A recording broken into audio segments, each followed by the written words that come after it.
Sessions live from Melbourne. Who will win the first pole position of the new season?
G'day from Melbourne, a great place for the race. The winter hibernation is over. Formula One is back on ITV1.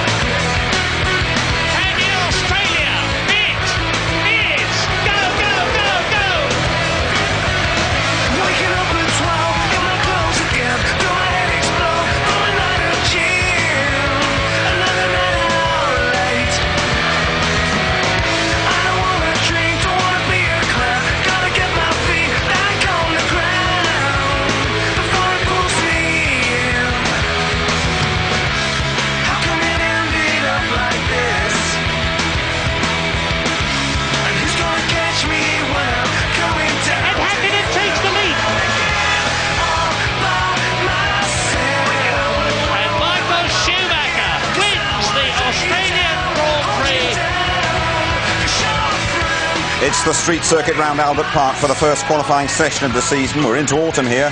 It's overcast and changeable. Temperature, would you believe it? A damp 17 degrees.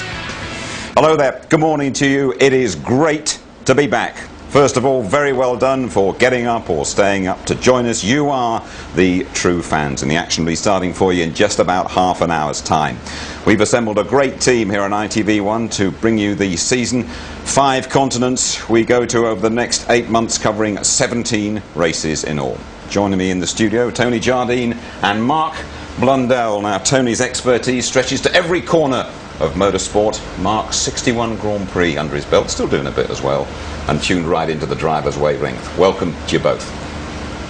Before we chat though, let's hear from the man who's won the last 2 Australian Grand Prix and the last 2 world titles as well. Of course, it's Michael Schumacher. What a season Michael Schumacher had, triumphing 9 times last year. He started right here in Melbourne, finished with a 10-point maximum in Suzuka, clinching the championship in Hungary with 4 races to spare. But the new Ferrari isn't ready for this first racing weekend. Schumacher and Rubens Barrichello, they're driving the 2001 car. Basically, we haven't had enough days of testing. We were pretty confident after we've been testing in Fiorano with the new car. Then we went to Mugello, we had a day of rain, we couldn't really find out what's the problem. And then we had a final day of dry, then we had a little problem, we stopped, then we lost that day again. And then at one point, before we actually had the last day of testing, when we made the announcement, we had to take the decision what we're going to concentrate on, because concentrating on the old car needed some work as well in preparation, which we did. And the reasons is not enough kilometers we have done, not enough time and experience. And how does that make you feel, having to use the old car? Not too concerned, because a lot of teams would wish to have an old car like we have, honestly, because it's still good enough to be up front, in my view. It's going to be tight. We're going to be somewhere between 1st and 6th place. How close it will be, that's going to be the excitement of Formula One, and for all of us to find out. Okay then, not enough kilometres we have done, but it hasn't showed up here so far. They're flying in their old motor. They are indeed, and I think they've been forced into the situation exactly because of that. They haven't done enough miles. everybody down the pit lane with like a 2001 Ferrari. But they've got a year of data. They know the car, they know the package, and Schumacher's just getting in with an old glove in his hand. He knows what it's all about, so they're going to do very, very well this season. Tony, he's gone already inside last season's pole time. Michael Schumacher, the pick of the field here in Melbourne so far, quickest in every session. Yeah, but the best got better, as Mark was saying. I mean, they built new chassis, the 2001 chassis. That's a new chassis, it's lighter, it's got some of the parts from the 051 engine, the latest engine. It's got all the little tweaks on it, it's passed all the crash tests to enable it to come in, because there aren't that many changes in the regulations. And what we were saying yesterday, watching it, is such a perfect car.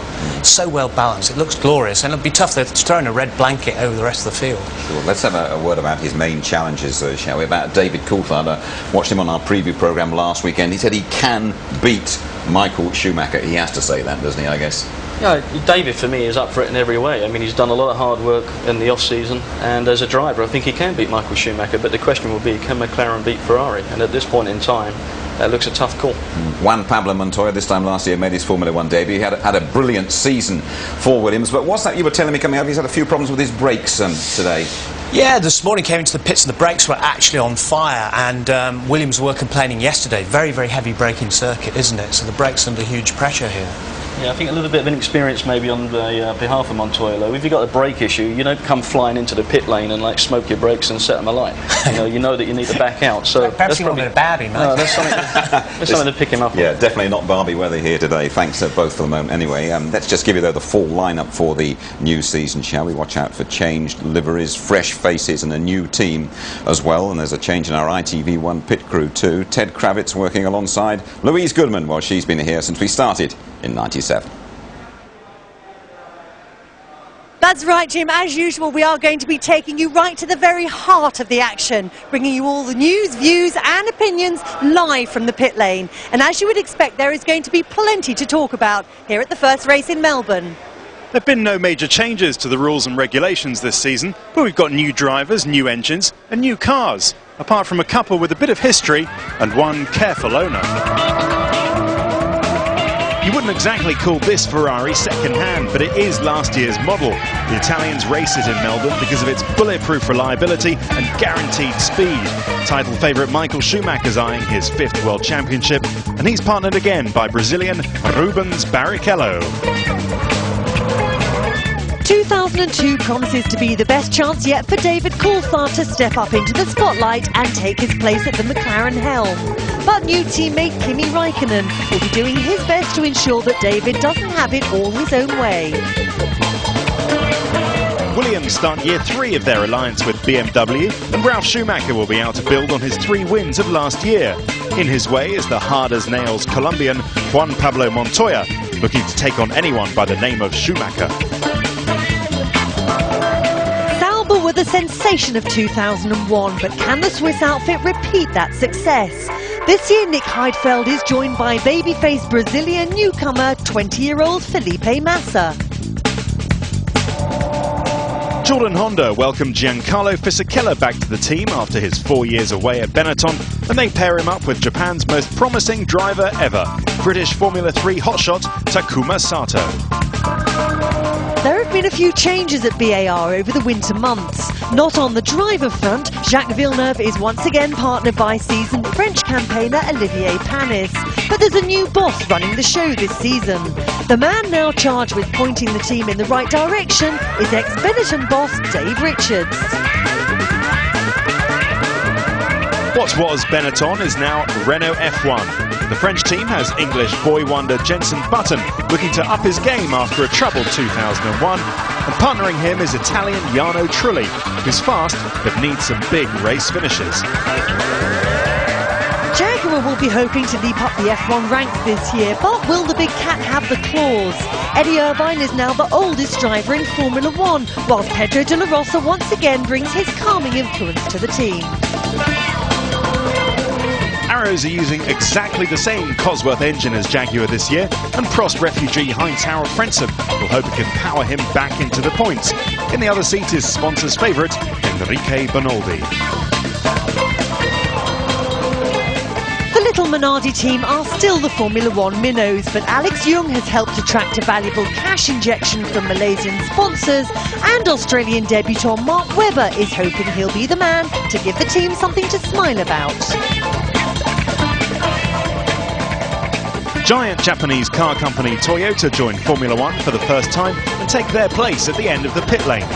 If drivers got championship points for scary looks to camera, Scotland's Alan McNish would be world champion by now. He's joined in the other seat by the experienced Finn Mika Salo. Yes, that's right. After 3 years hard graft and outlay of around £100 million, Toyota joined the F1 paddock. And alongside the Finn, Mika Salo, another British driver, Alan McNish, arriving late and bucking the trend of recruiting inexperienced wonder boys. Formula One's newest team has been preparing for this weekend for over 2 years. Now the time has finally come for Toyota to debut on the Grand Prix stage. Melbourne marks a return to the cockpit for F1 veteran Mika Salo, whilst teammate Alan McNish is finally realising a long-held ambition. There's been quite a lot of people came up and said, welcome, congratulations, it's been a long time coming, and that was nice. Some people that I met back in 1988, 89, 90 period when it was probably expected that I'd have been there within 1 or 2 years, and you know, it was nice to see those people again. So now his big moment has finally come. Is the 32-year-old Scot feeling the pressure? I always feel a little bit nervous when I'm racing. Doesn't matter where it is, doesn't matter what it is. If it's a karting event at Lark Hall or whether it's, you know, my first Grand Prix here in Melbourne, you always have that little bit of nerves, but it's obviously a big occasion. It's a big occasion for Uwe because, you know, he's built this team from zero, from absolutely nothing, and now we're here, and it's been a case of 2.5 years of preparation for him, and also it's been, you know, nearly 2 years of preparation for myself in this current project, so, you know, that does bring its own little anticipations. And what level of performance does McNish anticipate from the new team? Obviously there's the ultimate success of World Championships, but that's, you know, a few years away. That's certainly not something that we can even consider at the moment, and I don't think it's reasonable to consider sort of points finishing, podium finishes or anything like that, because we're in a very competitive environment right now. I know it's getting tighter and tighter at the front, but also that middle section of the grid is very, very hard. As drivers, Mika and myself, and I certainly know from my point of view, we're going to go out there and give it everything we've got. And you know, if you sit on the back row of the grid, we're not going to be obviously entirely happy. We want to be up there ahead of it, because, you know, that's what we are. That's the nature of the beast.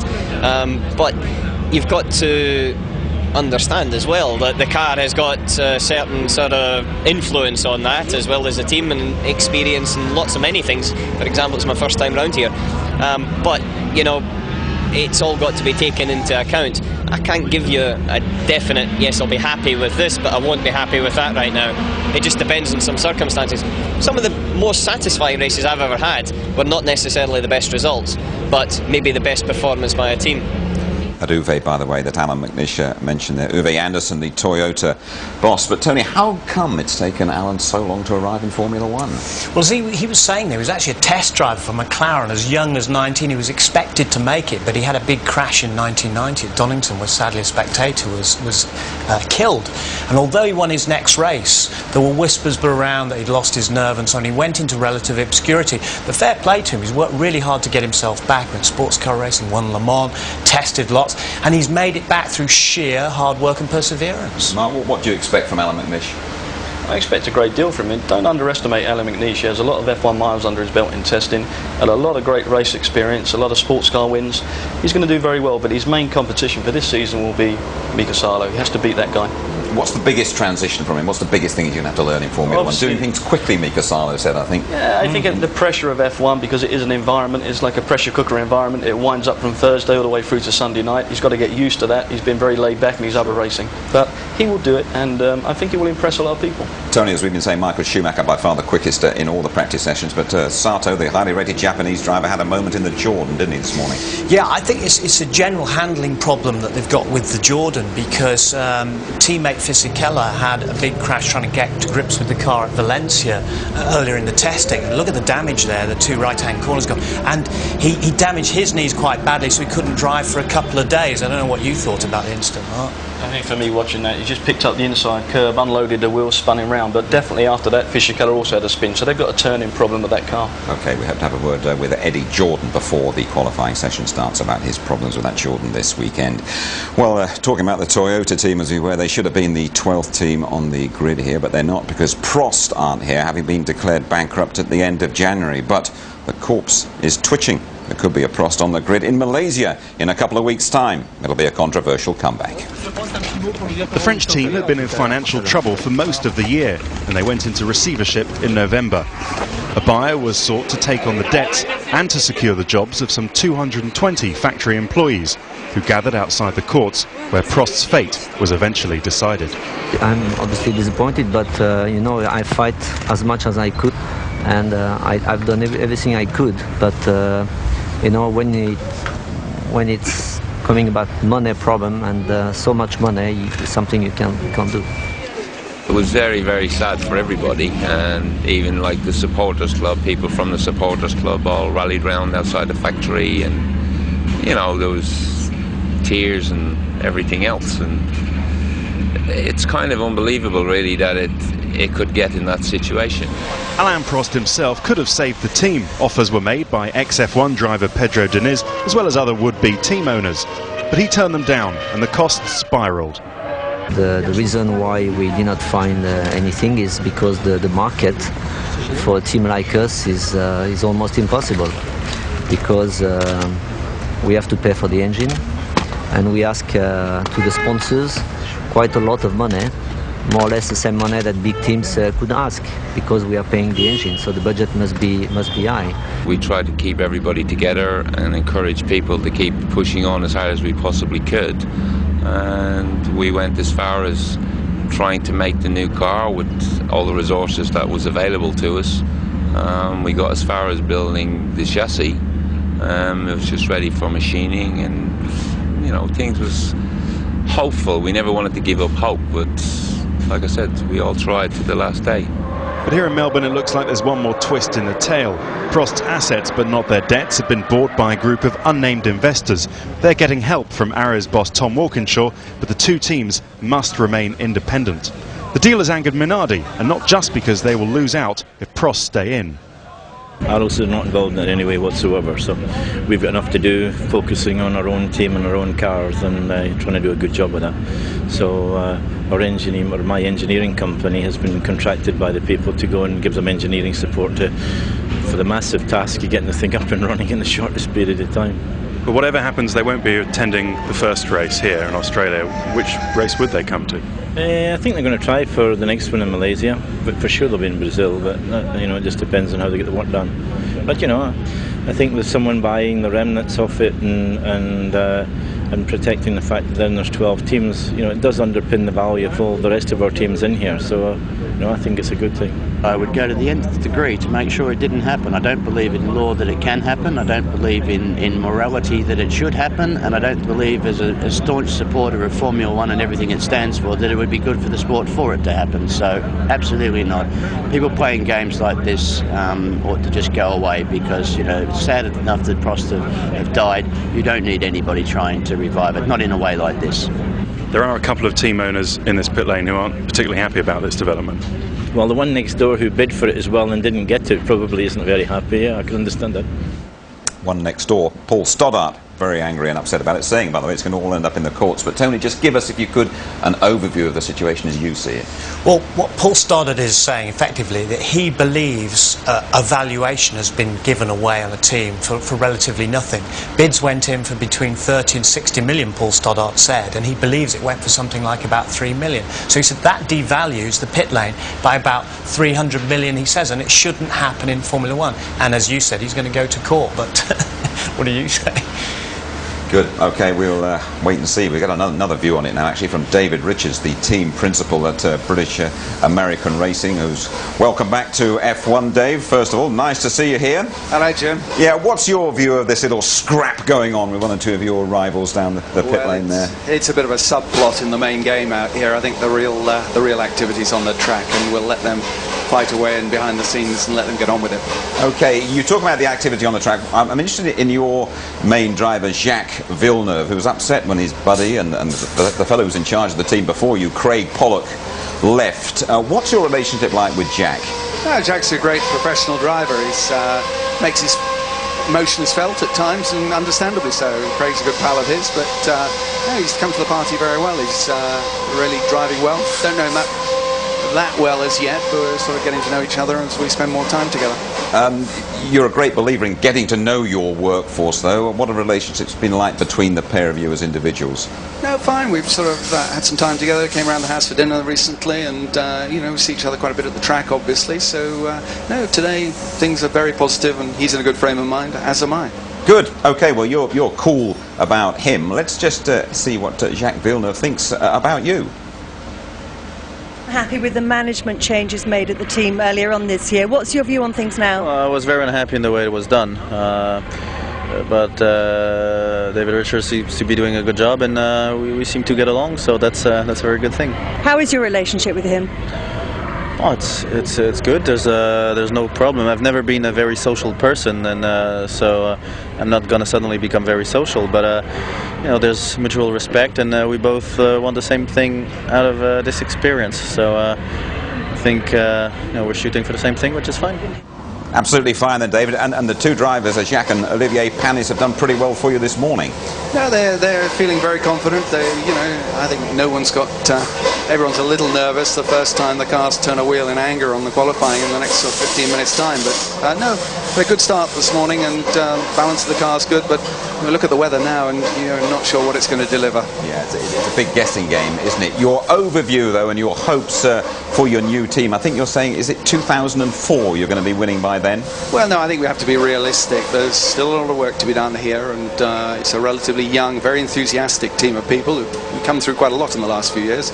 But together with Honda, and we've got a great relationship building with Honda now, long-term plans with them, so we've got to work at it together, and I set my own targets and goals, and hopefully we can deliver ahead of those. You're the main man in the rallying world as well, aren't you? How do you manage to mix the two together? Because you could be rivals, couldn't you, rallying and Formula One? We're very different sports. You've only got to look around a pit lane here and see this is hardly a wet Welsh forest, although I must admit we seem to have brought the weather with us here this weekend. Yeah. But no, very different sports, very different appeal, different manufacturers involved, so no, I regard them as very complementary. Good. Just finally, David, when you first came in with Benetton a couple of years ago, you said you felt a bit like an intruder. Do you feel a bit more comfy now? I feel totally confident. Good. Good to have you back. Best of luck. Thank you very much, Jim. Okay. The sound of the Australian Air Force going above us. Albert Park still cloudy, as you can hear there from Dave Richards. A lot of guessing going on by the teams about what to do in the qualifying session. And when you rejoin us, though, we're going to be looking at the improved safety measures here after the death of a marshal at last year's race. And Mark and Martin Brundle, well, they're going to be checking out the circuit itself.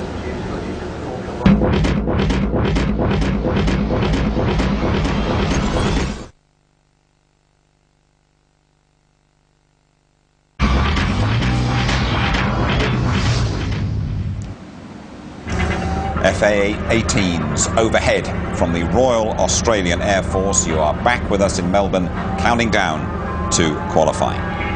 Now, Michael Schumacher's victory last season was overshadowed by the death of a track marshal. This from Ted Kravitz. The Australian Grand Prix has been in doubt for much of the off-season. The sports governing body, the FIA, were waiting on the result of the local coroner's investigation into the death of spectator marshal Graham Beveridge, who died after being hit by debris from a crash between Jacques Villeneuve and Ralf Schumacher during the race last year. The coroner said a couple of things, and the thing that he couldn't quite understand, that given all the experts involved and all the expertise and all the work that was done here in Australia, there's something that to him seemed reasonably obvious, why someone hadn't foreseen it. So from that point of view, he said, looking back, that he thought it perhaps was foreseeable, notwithstanding he also agreed that we had a lot of great systems in place and we were very proactive. With the FIA satisfied that the circuit wasn't responsible, the race was given the green light. Turn 3 now has double height fencing, and the access gaps through which the marshals can get onto the track have now been enclosed by thick wire cages for added protection. We never had any negative feedback from the marshals about, well, is this safe or not? I think they were very, very pleased to see how proactive we were in relation to the changes, and you know, their enthusiasm for the events is bigger than ever. So it's, and from the spectators' point of view, we never actually got one single letter of anybody saying that they were concerned about their safety or anything. And obviously, it was a very, very tragic accident last year, and we believe we've acted, you know, very, very diligently and with a great deal of caution to ensure that the long-term success of the event here is upheld. As always, we are delighted to be back here, but how big a doubt was it for this race? I don't think it was in doubt at all, Jim, because I think it was a freak accident. I think it was 1,000,000 to 1. We watched in horror, of course, last year, but we watched the debris fencing absorb a massive impact and all the energy at 160 miles per hour. Just that slot was just nano bigger, wide on the wheel, and it just went right through, unfortunately. But the measures they've taken, I believe, are absolutely correct. How about Jacques Villeneuve's mindset coming back here then? Jacques definitely going to be thinking about the situation of last year. You know, I can relate to that a little bit myself. I had a huge accident a few years ago in America, nearly wiped myself out, many broken bones and quite poor. But, you know, you start the weekend off with that in the back of your mind and gradually you build up and go over it. But the first corner, the first race of the season, it's going to be in his head. OK, thanks, Mark. Well, now let's just check out the characteristics of this Albert Park circuit, only used once a year for racing on this Grand Prix weekend, just over 3 miles a lap. Reliability always the key for the opening round of the championship. Mark's been pootling round the lake with Martin Brundle.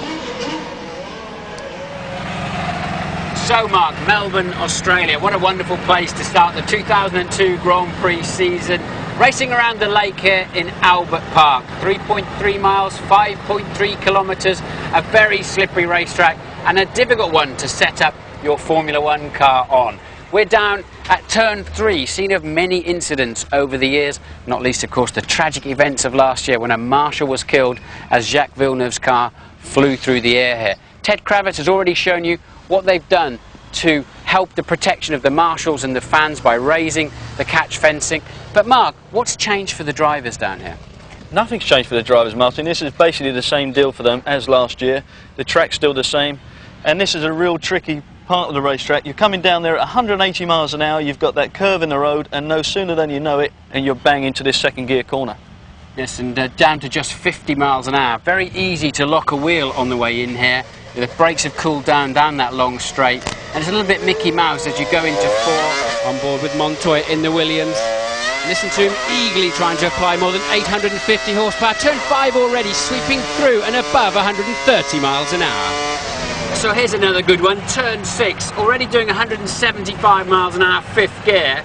And look at this picture, Mark, how difficult is that? This is a real tricky corner, Martin, especially with these trees shadowing the racetrack, and when that sun shines out, it makes it real difficult to pinpoint the apex here. You've got that brow as you come over.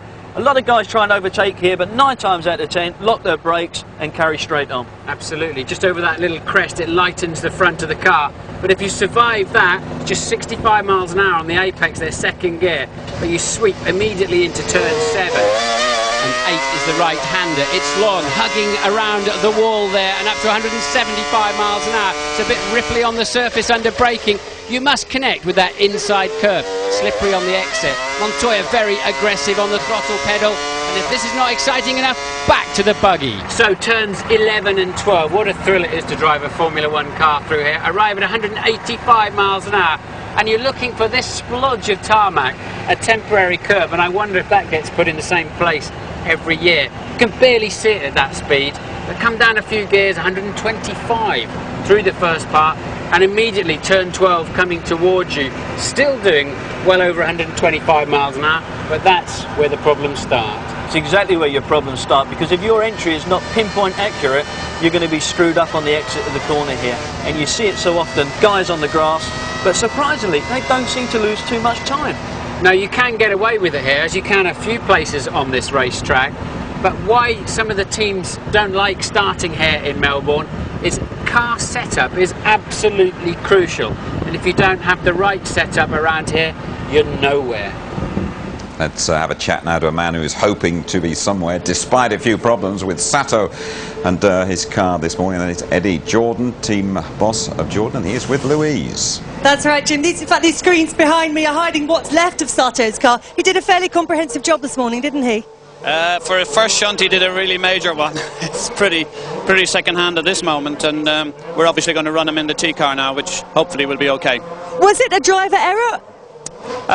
Initially it probably looked as if it was, and then with the data it made it absolutely clear that the downshift, which is an automatic thing that kicks in on wheel speed, came in and selected third gear when in actual fact the car was able to take it in fourth gear, and it just caught him in the middle of the corner, which unsettled him and the car enough to make him have this accident. So what's the situation for this afternoon, well, for this afternoon and tomorrow? When are you going to have a spare car available?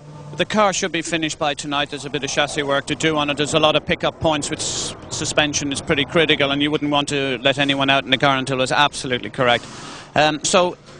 In theory, fingers crossed, if both cars run okay today, but there will be no T-car for Giancarlo. He'll have to stay in his own car. If there was a major crisis, then the two would have to use just one. So no one wants to see that happen. Let's hope everything's going to be fine and we just have the two cars that we have. Thanks, EJ. OK then, it is almost time for our commentators to get to work. Award-winning Martin Brundle and his new permanent partner, James Allen. Thanks, Jim. Yes, a fantastic atmosphere down here. I mean, the Aussies are just so enthusiastic about Formula One. Record crowds here already this weekend. In a few moments, Martin and I will be going out to our commentary box just opposite the pit straight. Martin, so many question marks this afternoon. Absolutely, totally unpredictable. The weather is all over the place. Light drizzle, then it's rainy, then it's dry. The teams can't find a setup. They haven't had time. But Ferrari have bought the old car. They already have an optimum setup here. Can anybody beat them? It's going to be difficult. But when will they choose to use their 12 available laps? It'll be a gamble. Those two are going to be right on the money. There's Sato, as Eddie has told us. Gave us a little scare this morning. We haven't mentioned the two British drivers, though, have we, Tony? First of all, Jenson Button. Jenson has had a very good winter testing season with Renault. He's worked very, very hard.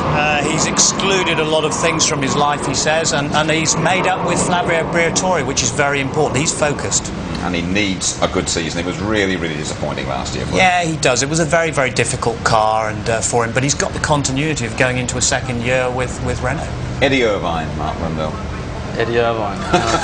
Breathe deeply. Already he's talking about he's unhappy with the situation. If the car doesn't progress and get better, then he thinks he's going to leave the team because of it. So, you know, that's the underlining factor. We haven't even gone into the first race yet. That's Eddie. Yeah, I remember coming here a couple of years ago and Jaguar in that blaze of publicity. And crikey, they do need to do well. But as you can see, the session is just about ready to go. This is where our talking stops. The action starts, not for the commentators though. It is Martin and James. And straight away in the 2002 Formula One season we've got track action. That's great news. Plenty to talk about anyway this season. You're looking at the Jordan, now you're looking at Mark Webber, the local hero in the Minardi Asia Tech. A lot of work gone on to get him into Formula One. The Aussies have gone bananas for him so far this weekend. I've never seen a driver do so much promotional activity before a race weekend. And quite a promising looking driver, I'd say, Martin. Yeah, he's a nice guy, Mark Webber, and he fully deserves his place in Formula One. Pleased to see him here. Finished second in the Formula 3000 Championship last year, beaten by our own Justin Wilson, of course, who sadly doesn't appear to have a driver this time, but nonetheless pleased to see Mark with an opportunity. So 12 flying laps, 12 laps I should say, in qualifying. Expecting to see the drivers using all of those today, because conditions extremely unpredictable. Martin, this is a very awkward track at the best of times. It's not used much, is it? And yet with this drizzle hanging in the air, it must be very greasy out there. Well, of course, it's just a parkland perimeter road the rest of the year round, and you see so many white lines. They become slippery with just a little bit of drizzle. And because we've had such changeable weather conditions, we haven't had the normal amount of rubber put down on the racetrack. And there's a lot of activity here. There are V8 saloons, all sorts of race cars on the track. So this track does rubber in quite quickly, but not this weekend. And I think there's a lot of teams out there who do not have the setup that they need, they would normally have by this stage of the weekend. But as you said, a total of 12 laps, including the ins and outs, and they can use, therefore, a total of 12 tyres also, 3 sets. And already that's exactly what Eddie Jordan said he didn't want to happen. Sato has a problem with the spare car, with the T car of Jordan. And remember, he smashed up his race car this morning. Disaster for Jordan early on. Terrible, terrible luck for Takuma Sato, who dominated British Formula 3 last year, won the Macau Grand Prix. Rarely has a young driver come into Formula 1 with such a fantastic career record in the junior formula. There's his teammate Giancarlo Fisichella. That's the only Jordan left. And that's the car Fisichella is going to have to qualify, but so is Sato as well. So as soon as Fisichella's done the best he can do with that car, he'll be coming back into the garage and they'll be switching it over to the settings of Takuma Sato. He's a few inches shorter than Fisichella, so there will be some work to do to fit it into Sato's liking, but this is exactly what Jordan didn't want. They're right on the back foot from the word go. So now they're going to have to hurry Fisichella's program along, get his 12 laps out of the way immediately. May play into Fisichella's hands if it starts raining, and this is why we have so much action so early on. They're all going to get a banker on the board and try to get a lap time in there that guarantees them some kind of grid position. But now Fisichella's going to have to expedite that whole process so that Sato can, when he's recovered to the pits, have a crack. Well, he had a poor first sector, Giancarlo Fisichella, to this lap. He's in the final sector now, just coming through the final few corners. Good lap time round here, a pole position lap time, likely to be in the high 1 minute 25s, possibly low 26s, but the track is much more greasy than it was this morning when we saw those kind of times. Fisichella crosses the line. The opening gambit of the afternoon is a 1 minute 32.283. And that is very, very slow. And I saw some spits of rain on one of the camera lenses as we were watching Fisichella complete the lap. So not an auspicious start this afternoon for the Jordan team. This morning, as I said, Michael Schumacher did a 1 minute 26.177. His teammate you're looking at now, Rubens Barrichello, second fastest. Both the Ferraris have been out front really all weekend. It appears they have more speed than everybody else, even though they're using the 2001 car. This is the car that finished last season in Suzuka. Michael Schumacher winning that race, and it's really remarkable, Martin, that they've come out with such speed in this old car.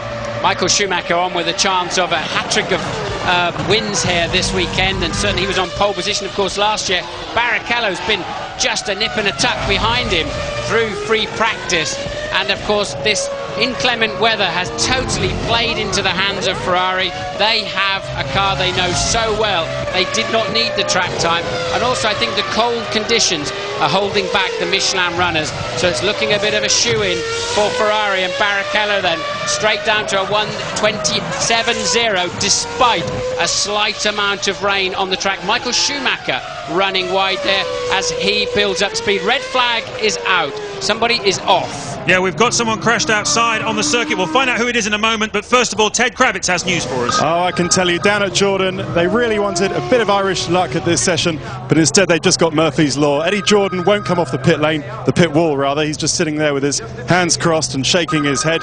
But just a thought, James and Martin, if Fisichella goes off in these greasy, slightly rainy conditions, does his 12 laps, it might dry out later, and then Sato will get a dry track and might even out-qualify his older and more experienced teammate.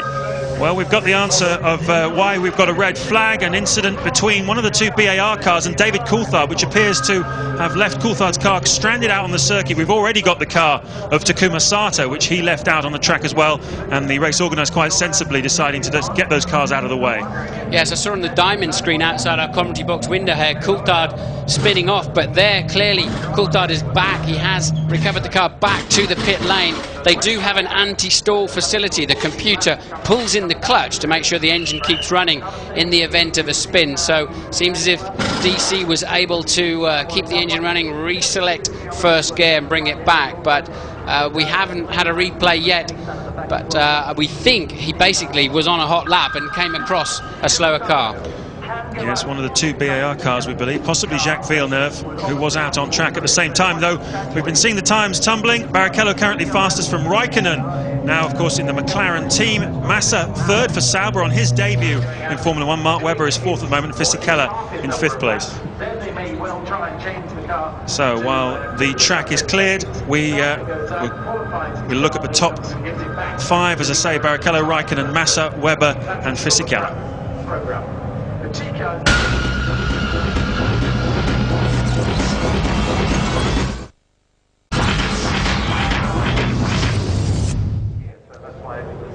First qualifying session of the 2002 Formula 1 season, and the busiest place in Melbourne is right there in the Jordan garage. There's only one car left. Giancarlo Fisichella is sitting in at the moment, but Takuma Sato's car is being brought back to the pits as we speak. There it is, being hoisted onto the back of the truck. Now, my understanding of the regulations, if that happens during free practice, he cannot use that car again. But crucially for Jordan, remember, Sato smashed his normal race car up this morning. The T car failed him on the outlap. He's jogging back to the pits. No rush, my friend. There's nothing there for you except your teammate well and truly padlocked into the other car. He's not going to get out for you. But I believe, providing they bring the Jordan back to the garage and they're using this opportunity to clear the track, it was in quite a dangerous position where he stopped the car. And of course, Villeneuve getting together with Coulthard was a second incident out on the circuit, so they've thrown the red flags, and I believe if they can fix whatever problem it was on Sato's Jordan, he will be able to run that car again. Well, this problem obviously nothing to do with him. This morning's accident may have had something to do with him. I spoke to him earlier this weekend. He's been used to seeing P1, position 1 on his pit board for so long now, winning everything in the junior formula. He said it was so hard to get used to seeing position 10 on the pit board. He just couldn't get his head around it at all. It's not too shabby though, is it? P10 in Formula 1. He's just been reminded, and remember, he's a rookie, his first ever Grand Prix, that when you're brought back to the pits like that, you have to go and be weighed, and they'll also maybe want to weigh the car. So if you're wondering why he jogged all the way down the pit lane, is now walking back down to the end, I'm sure he'll go into the scrutineer's bay and jump on the scales. Well, while he's doing that, Louise Goodman has some news for us down in the pits. Yeah, just to update you on the situation regarding Coulthard. He had that incident with the BAR. He did make it back into the garage absolutely fine. The mechanics are giving the car a thorough check over, and the good news is there doesn't appear to be any damage, so Coulthard's going to be fine to continue in this session in his race car. Yes, and we've got a replay here. It's a bit of a long-distance shot, isn't it? But I did see a different angle of that, again, out on a diamond screen outside of our commentary box window, where I think Jacques just didn't know David was coming around the outside of him into turn 14 just before the pit lane entry, and that's how they got together. I don't actually think they touched. I think it's just a few millimetres in it, and there you see Sato coming off the weighing scales. The session will restart at 12 minutes past the hour, another 19 seconds from now. Yes, David Coulthard and Jacques Villeneuve, terrific friends. They spend a lot of time together. At a lot of the European races, they put their motorhomes next to each other in a sort of campsite and have play guitar evenings and eat baked beans together. I'm not quite sure what they do. You probably know more about that than me, Martin, but I won't ask you. But they certainly get on very well. There'll be no hard words between those two drivers. They're both hardened professionals, and they know it was a racing incident.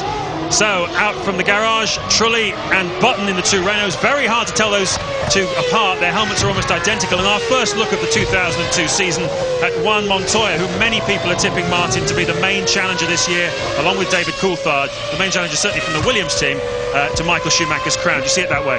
Yes, I do. The paddock gossip is that Montoya has shaded Ralf Schumacher all through the Jan and Feb testing, but also young Pitzonia, the test drivers, giving the pair of them a run for their money as well. So that's an interesting story for Frank, and something that may even be in the back of Jenson Button's mind as well, who will hope he may well be returning to Williams. He's got a contractual position that suggests that he could for next season, but nonetheless Montoya does seem in supremely good and confident form.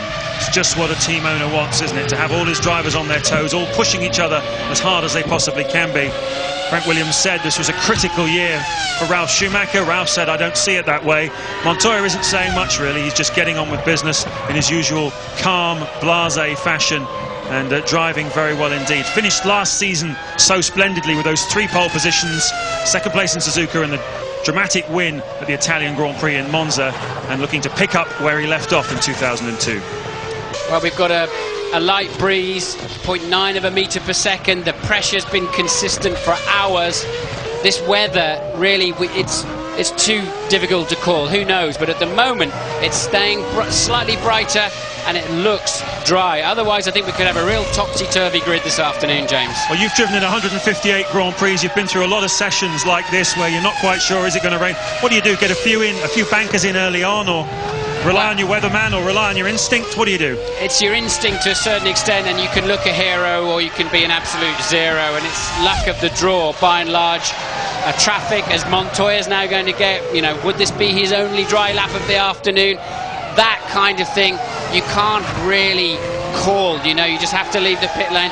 You can go out, you can see on the computer screen there are only 3 cars on the racetrack, and you go out thinking good chance, maybe there's only 1 car on the racetrack sometimes, and still that 1 car can get in your way on a crucial lap in changeable conditions. But dry at the moment, and Montoya 3/10 down at the end of the first sector. We did see him having to negotiate the Jordan, but somehow or other the Michelin's just not hooking up at the moment. Well, last season we saw, as you look at Fisichella moving out of the way there of Montoya, last season we saw the Michelin tyres, Martin, not really liking the colder conditions. I wonder whether that's got something to do with it. Perhaps they just take a little bit longer to work, but Montoya certainly pressing on. It's not been a bad lap for him. He's chasing after Barrichello and Raikkonen, who's still holding on to second place for McLaren. This is going to take second place, though. This is comfortably going to take second place. I don't think Trulli's now gone up into second out of our view on a 1:28.4. This is going to be in the 1:27. Don't think it'll beat Barrichello. Let's have a look. Not quite. A quarter of a second, 2/10 adrift. But Montoya then up onto the front row. Jenson Button has gone third while we were watching that. Trulli down to fourth. Raikkonen, Panis up to fourth now. Trulli fifth. Raikkonen and Felipe Massa 8th. It's just tumbling around on the timing screen here. Well, Michael Schumacher came out a few minutes ago. He did a sighter lap, didn't set a time, and came straight back in again. He's used up 2 of his laps. Well, I can see he's just gone back into the pit garages now, so no sign yet of the reigning world champion chasing his 3rd consecutive Australian Grand Prix victory. It's Barrichello from Montoya. Heidfeld 3rd in the Sauber. Once again, Sauber showing a lot of early season promise. Button up to 4th in the Renault. Watch out for him. He was really talking up his chances this weekend. Panis 5th for BAR. Currently 6th for Renault is Trulli. Raikkonen down to 7th now for McLaren. Felipe Massa in the second of the 2 Saubers is in 8th place. Mika Salo, we haven't talked about Toyota yet, but Mika Salo up in 9th place, some 2.5 seconds off the pace of Rubens Barrichello, and currently on provisional pole. His teammate McNish in the second Toyota is 10th, Benoldi 11th, Irvine in 12th place in the Jaguar. Coulthard is on track. This is Jenson Button, currently P4. This is an in-lap. Yes, he takes to the pit lane, so they are doing just the 1 flying lap at a time, keeping the fuel level down and trying to stretch out their runs through this 1-hour session. There are now still just over 50 minutes left because of that stoppage time. We're learning from our F1 ITV pit crew that Alan McNish has got a bit of a handicap in this session. He's only got 3 sets of tyres allocated to him. Apparently had an infringement this morning with one of the sets of tyres. They've been taken away from him.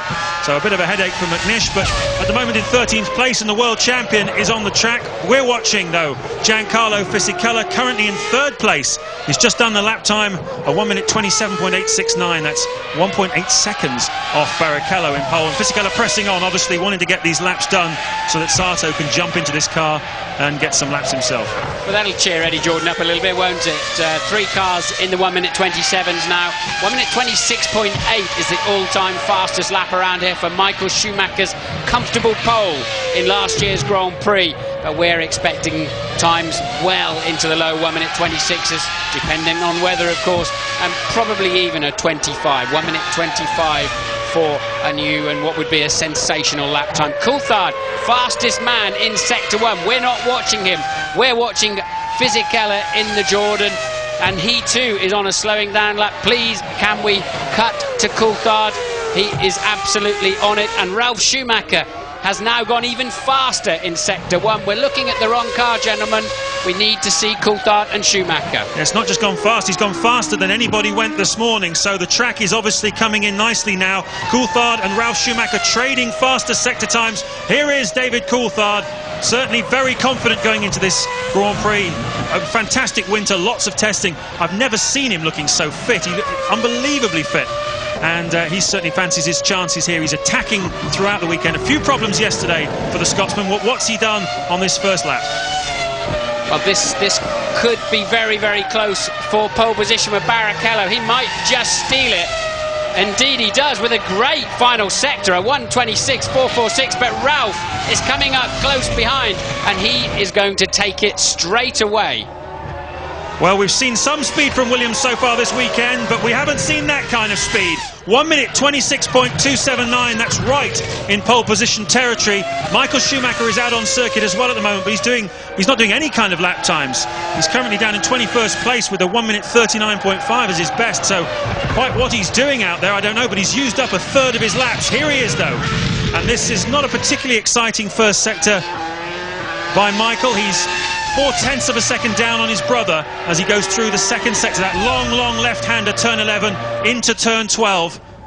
Michael will get a lap back, though, along with about 12 other drivers who were out at the time when the red flag was shown, get an extra lap allocated to them. So he's now got 13 available this afternoon, but as you said, he's already used 4 of those. This is his 5th, and he had an appalling first sector. Not an appalling, but 4/10 off the pace, which for him's appalling, isn't it? I wish my first sectors were that appalling. We're making a lot of money. Here he is, Michael Schumacher, coming across the line. His first flying lap of the 2002 season, straight into pole position. What do we know? He just blitzed the end of the lap. He was just miles faster than anybody else, despite, maybe he must have had traffic or something, or made a mistake on the first sector, because he took 2 seconds out of his best final sector time, just like that. He must have missed a chicane or something. 2 seconds, that's extraordinary. The final sector, unbelievable. 2 full seconds faster than we've seen throughout this weekend.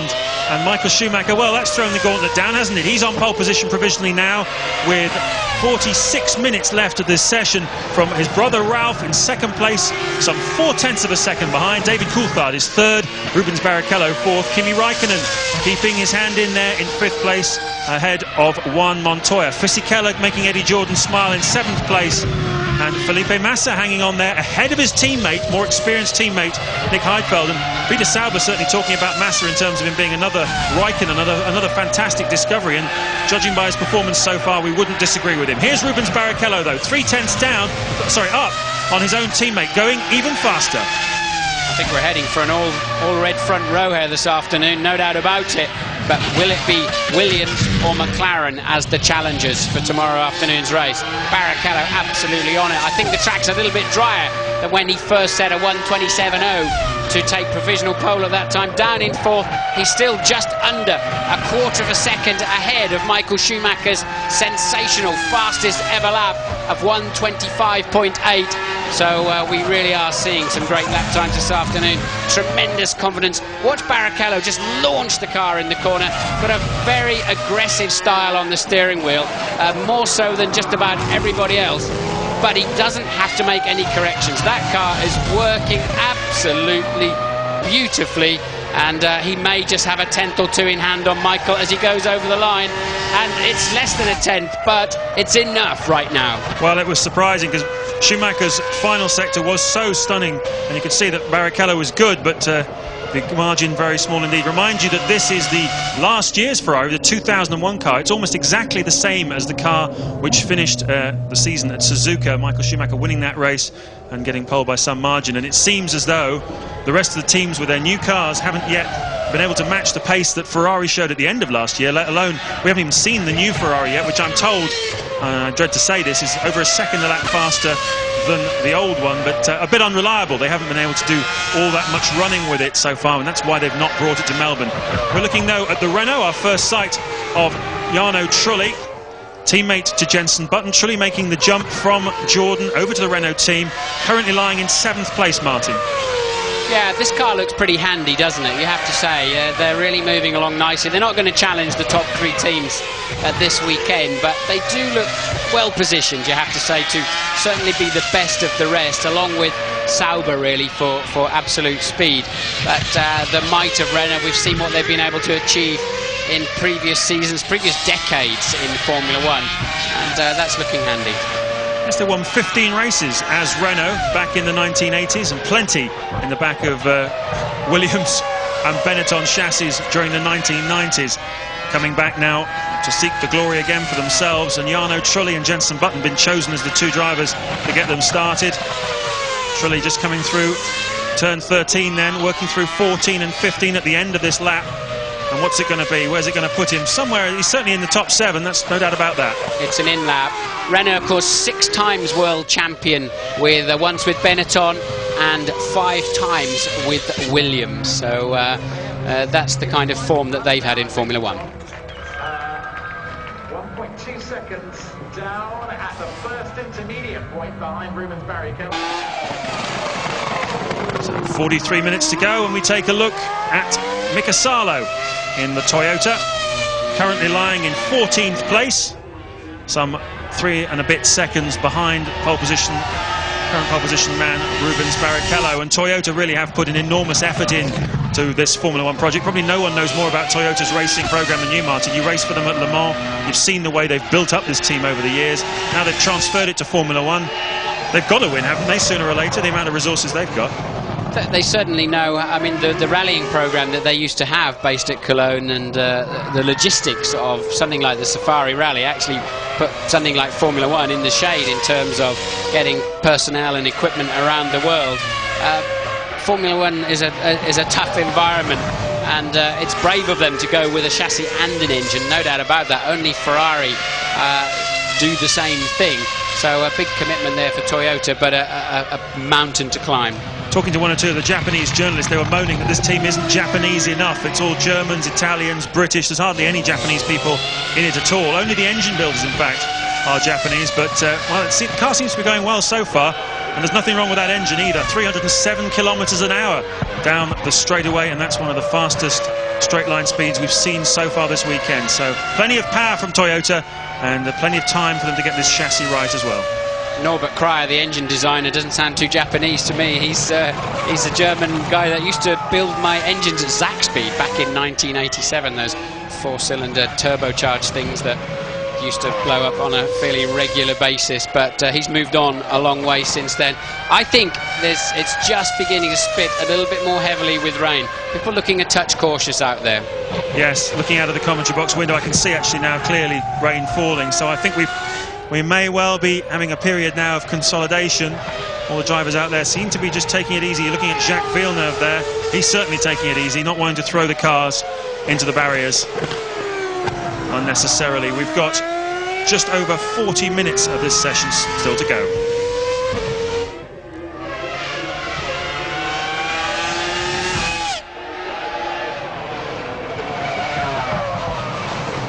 The man most disappointed to see this rain, I think, will be Montoya, down there in 6th place.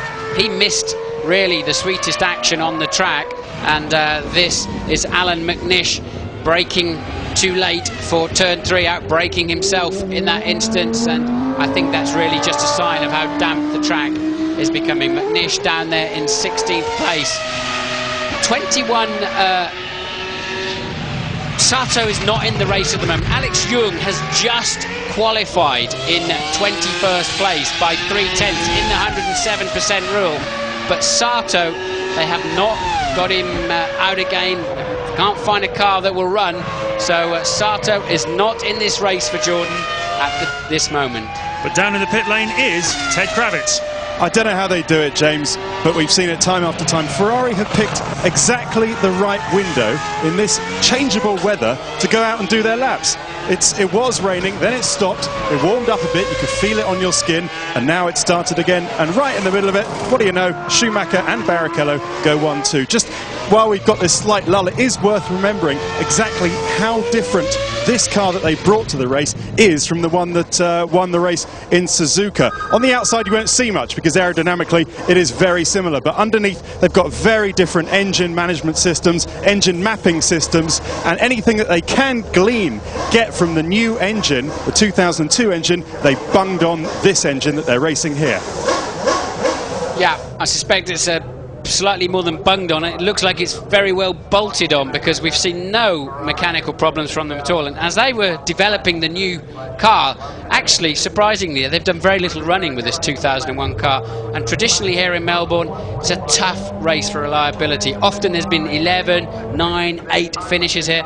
Actually, last year was an exception with 14 finishes, but nonetheless, a tough race to come to with even with a 2001 car, if you've made a lot of changes. But we have seen very little reliability problems. Actually, Jordan had an engine let go on Friday and a car in the wall, but very few other problems. Yes, it is starting to look like quite a smart decision of Ferrari's, isn't it, to bring the 2001 car. There's not a lot wrong with it. They proved that.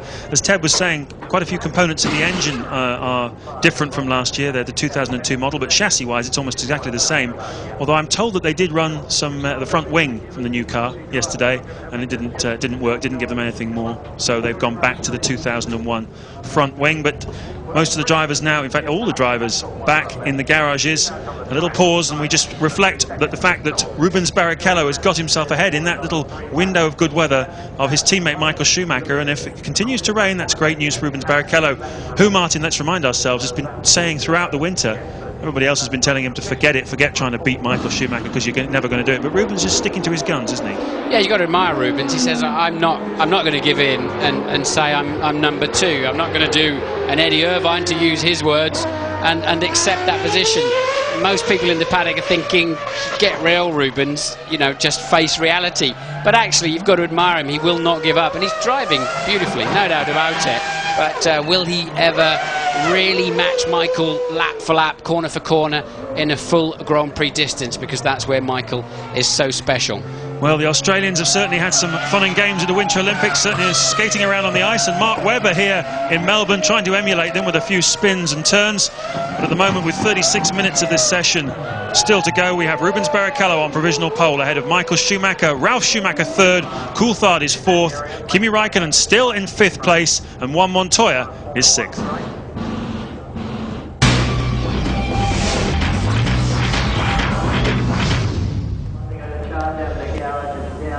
Well, he hasn't been on pole position for 3 years, but Rubens Barrichello is currently sitting on provisional pole position right now by just the tiniest of margins, 5/1000ths of a second over his teammate Michael Schumacher, who's had more pole positions than you could shake a stick at, and Rubens really wanting to hold on there. You can see the top 8, Fisichella keeping Jordan smiling after that disastrous start to the session with Takuma Sato breaking down. And one wonders, Martin, whether at this time they're switching the car over, saying Fisichella's done as much as he's going to. Well, Sato's not in the race. They have to do something. We have 21 cars in the race at the moment. Alex Young, the last of those, just scraping in the 107% rule. Sato has not put a time on the board, and there you can see Young 5.66 seconds behind 21st place, but that's still enough to qualify. But that's a lifetime in a Formula 1 car. But it has stopped raining, and Montoya is taking to the racetrack. Fisichella then still very much seated in a Jordan. Are they fixing the other Jordan for Sato? And Montoya then, he'll have to tiptoe a little bit around this first lap. It has stopped raining. The grip will come back quite quickly. It's 17 or 18 degrees centigrade, so I think it's worth a look. And 33 minutes to go. Montoya still has 8 laps available to him. He had a reputation, Martin, when he raced in America, Juan Montoya, being very, very good at driving on cold tyres and playing them in. It's very slippery conditions, has a terrific amount of feel, apparently, for a car, but I imagine that won't help him too much in qualifying in Formula 1, where it really is all about maximum potential, isn't it? Yes, I think you can't. You can be pretty acrobatic behind the wheel, but you can't make up for a fundamental lack of grip, especially where you see painted white lines and normal sort of debris on a road circuit as such. And that's a very cautious Montoya heading down the back straight. Very, very cautious. So chatting away on the radio, just probably asking them what's the weather like around the front, because he's not feeling too much grip where he is. He's through turns 11 and 12 now, down to 13. It's a sweeping straight, curving gently right, and then quite a right-hander at the end. This is where Sato stuffed it in the wall this morning, but as Eddie Jordan pointed out, and look at the rain coming down on his, and it's raining hard here now, so he'll have to come into pits, and struggling even at that speed through into turn 14, and he'll now peel right into the pit lane, and that's really spoiled it. It's raining quite hard out there now. You can see the raindrops drumming off the bodywork of that BMW Williams, and one wonders whether all useful running is now concluded, because the track is getting pretty wet, although it does dry out very quickly, this Melbourne surface. We found that yesterday. The first session was wet and it dried out really very quickly during that first hour. So who are the winners and losers here this afternoon so far in qualifying? Well, obviously Takuma Sato, the big loser at the moment, because he hasn't even set a competitive lap, but the stewards, if it stays like this, the stewards will no doubt look at his times throughout the weekend, decide that he would have made the race if he had had a chance to get the car, and they have a special dispensation to put him at the back of the grid, don't they, Martin? Yes, they do, but the other teams have to agree, is my understanding. But yes, they can say, OK, he is clearly up to speed. This is a force majeure situation because we know he's done a 1 minute 29, whatever it is, in one of the previous sessions. So he may still be in this motor race, but the losers, really, if you look through, Heidfeld down there in 10th place, he will be disappointed. He's got Massa, his teammate, young teammate, in front of him, and the Saubers look stronger than that, but clearly really didn't quite find the right moment to do the lap time. Montoya 6th, he's well behind, second behind Ralf Schumacher. He missed the opportunity, and that's why I think he was out there trying hard just now to find a window that absolutely disappeared. Louise is in the pit lane with some news. Yeah, you're talking about the losers in this situation. I think actually one of them could possibly be Michael Schumacher, because the time that he, the tyres that he used to set his time, the time that's put him just behind his teammate, were in fact used tyres. He kept the same set that he used for his aborted first run on the car for the second run. So we would have been expecting, when he put new tyres on the car, for him to go quicker and probably to beat his teammate. So this could be where this weather could be playing against him.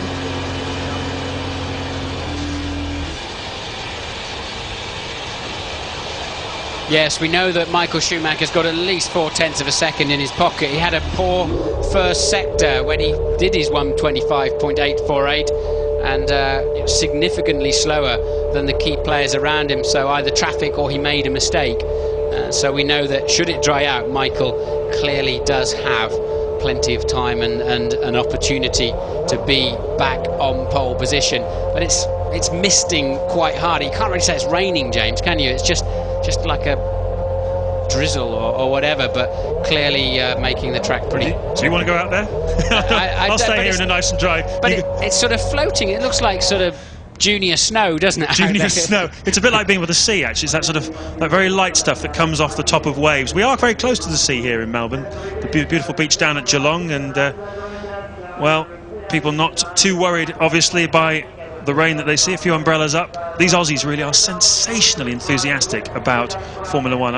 Just the sheer appetite they have for this race every year. They go out, they buy the merchandise, they sit there, they wave, they're smiling, they're into it. They're really, really into it. It's a fantastic thing to see, actually. It's really reassuring to come to a place like this and see them really going for it. No doubt about it. It's an exciting place to start the World Championship, and it's 4 days of full on-track action here, isn't it? They really do max out. The Aussies know how to put on a good show, and it's a pleasure to be here. Certainly is. He's enjoying himself, and so is she. Record crowd so far for these first 2 days here in Melbourne in the Albert Park. This is the 7th year we've been coming here, and every year it just gets bigger and better. The beautiful lake there in the middle of the park. And you're looking down the order. That's the grid for tomorrow's race. As things stand at the moment, Alex Young will be quite pleased that he's managed to squeeze in the back door, because he wasn't within 107% of Michael Schumacher throughout the practice sessions this weekend, but he's done it in qualifying when it really mattered.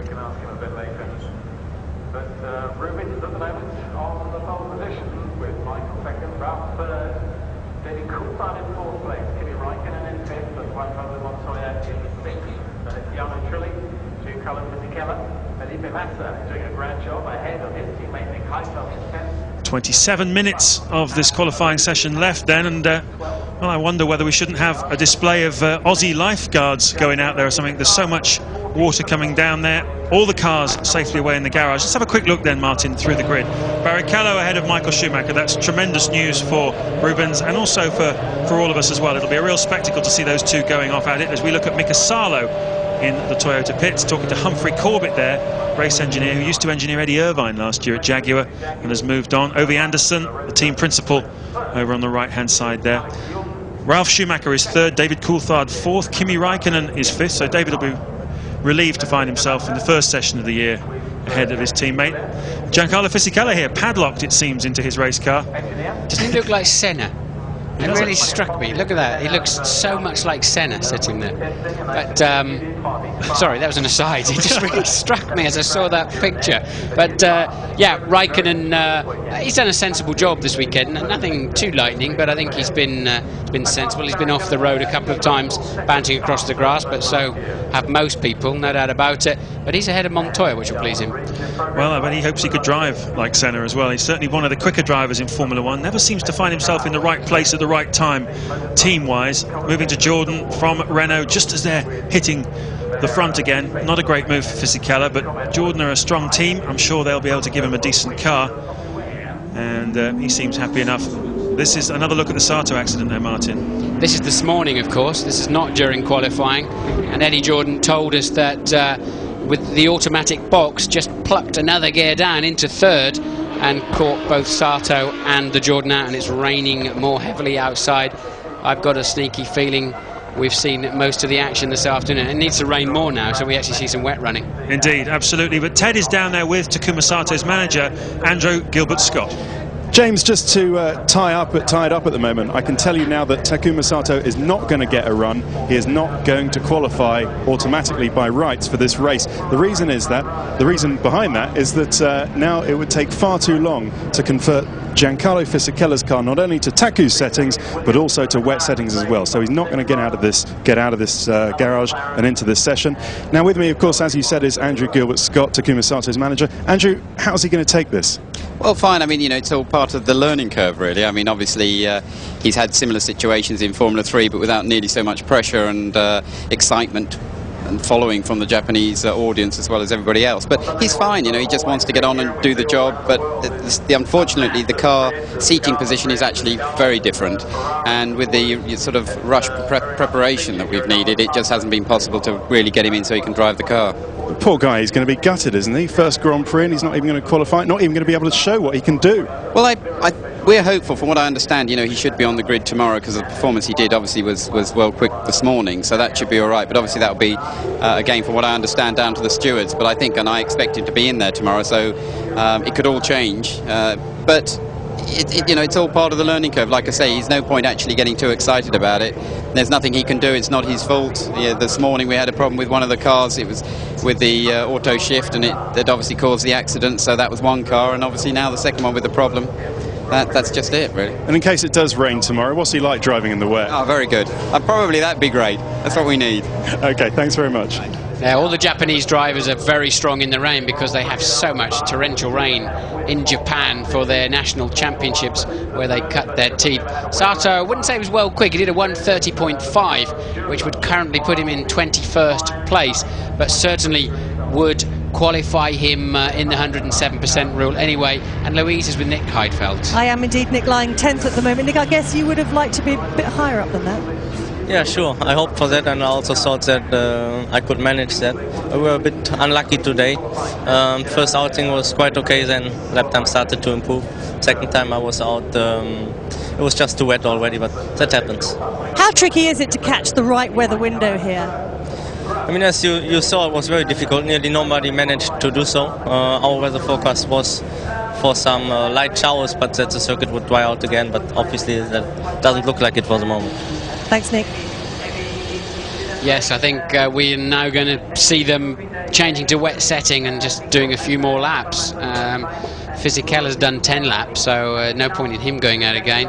Frentzen looks like he's not at all interested in going out in the rain. They have done quite a lot of work on the wet tyres this week, or the intermediates. It's all about intermediate tyres now, isn't it? They very rarely use full wet tyres these days. There's such a small window that they're useful in. They'd rather tippy-toe around on the inters, sort of halfway between the slicks and the wets. But I'll be surprised if some of the teams don't choose to use the time available for some wet running. Well, one man I do expect to see coming out for some wet running is Mark Webber. Two reasons for that. The first is he's only actually done 3 laps so far in this qualifying session, and the second is that he's telling us yesterday he hasn't driven a car in the rain since August of last year, a Formula 1 car in the rain since August of last year.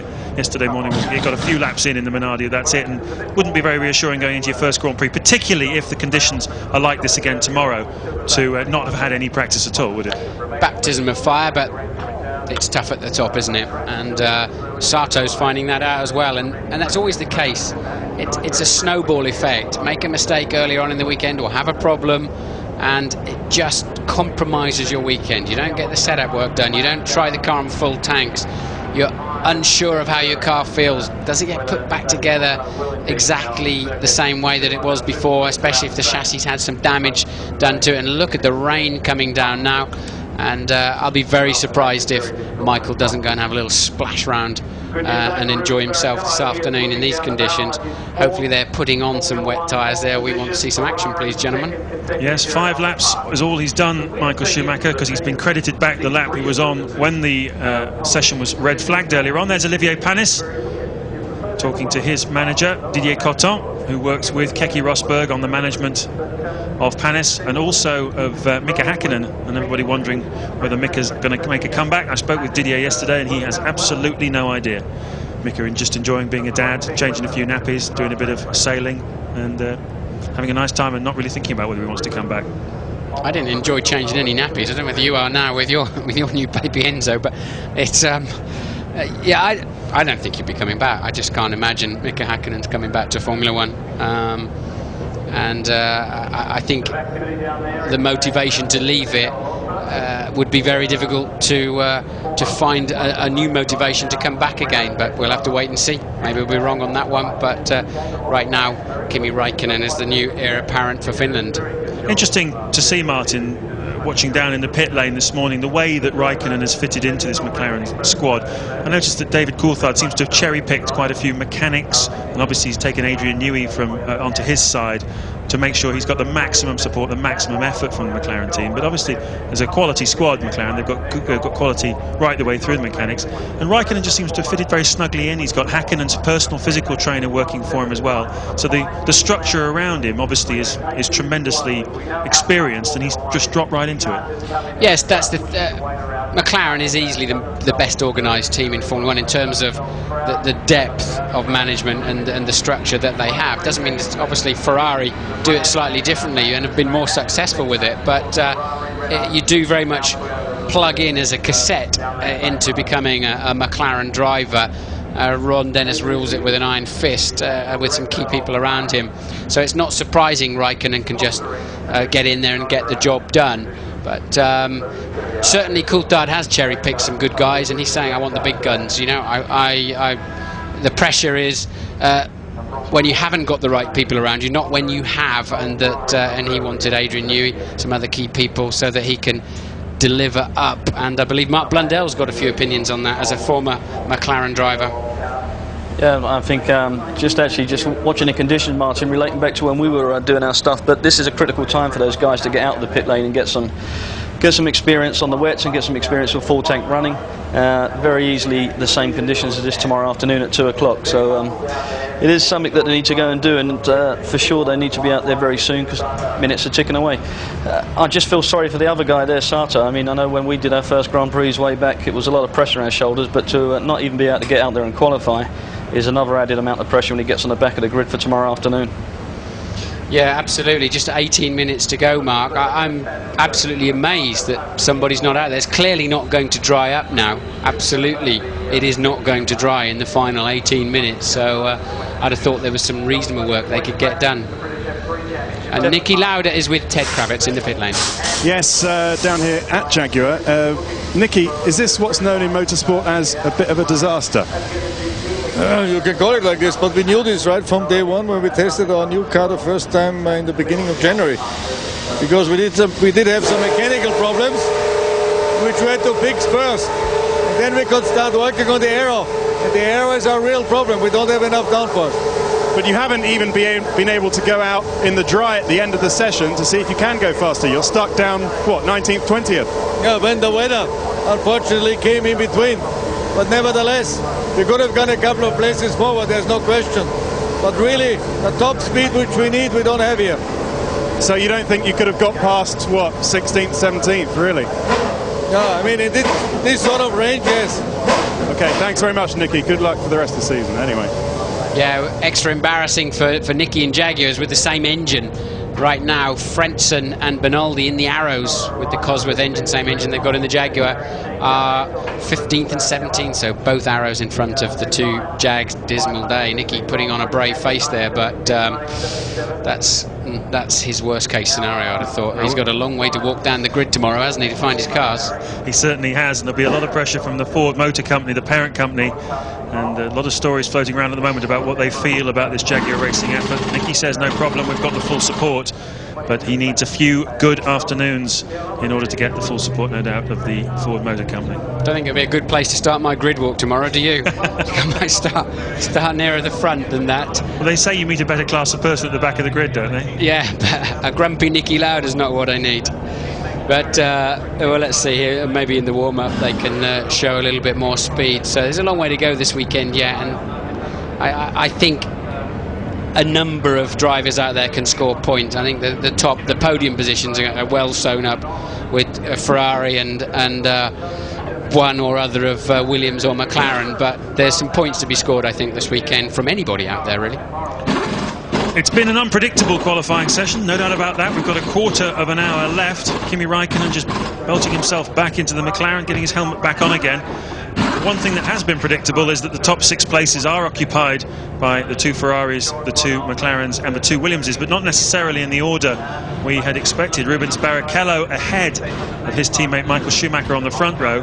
Ralf Schumacher ahead of Juan Montoya by 3 places. He's currently 3rd. Montoya is 6th, and Coulthard and Raikkonen 4th and 5th. But the best of the rest, as we predicted, is the Renault.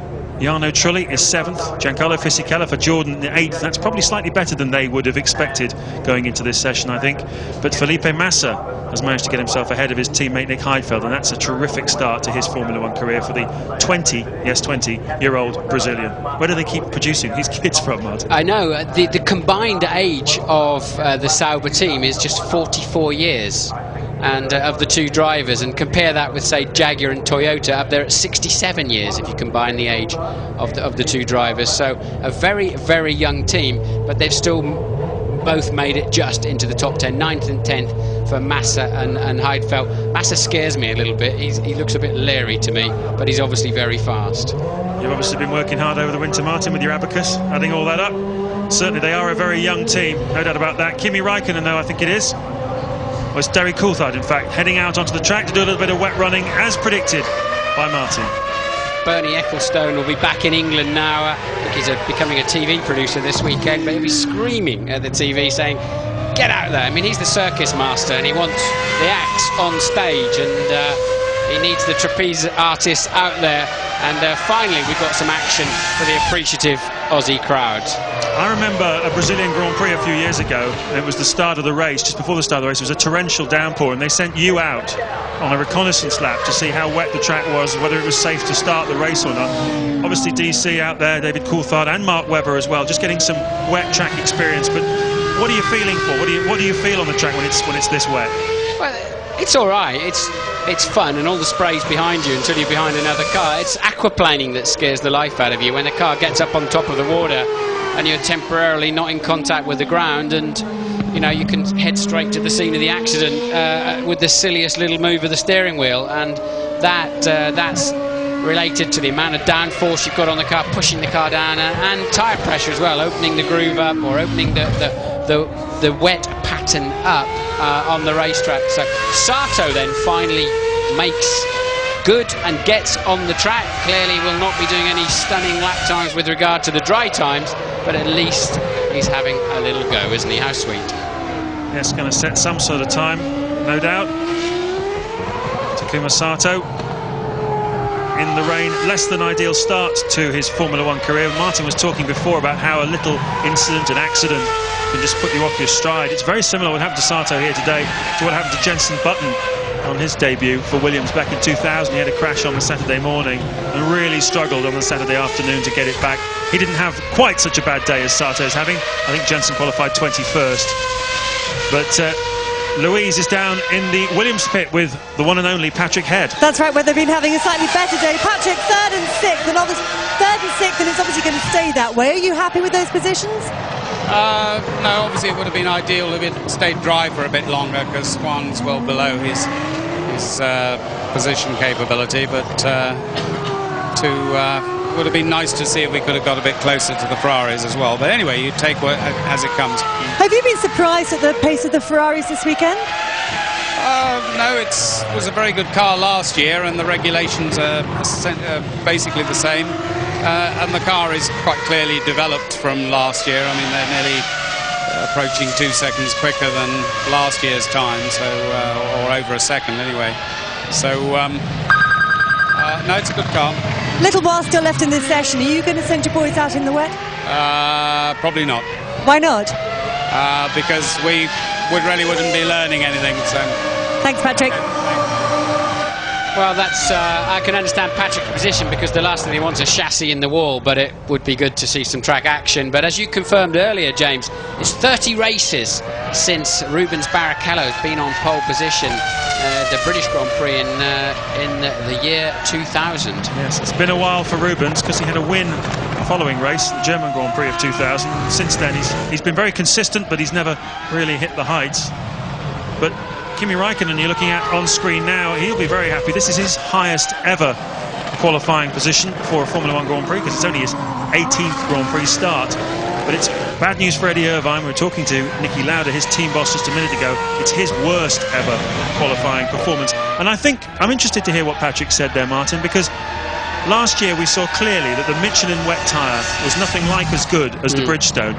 Both Williams and McLaren are using Michelin wet tyres. I'm told they're a bit better, but you'd think it would be worth getting out there with. Yeah, they've done a lot of testing, the Michelin runners, with water tankers on the racetrack this winter, this January and February, just constantly watering the track to develop their wets, because you're absolutely right, the Bridgestones were just slaughtering them in wet conditions. And so you would think that Williams ought to be able to find something out. Look at the amount of understeer there. You can see the angle of attack of the wheel, and just not enough grip for Räikkönen.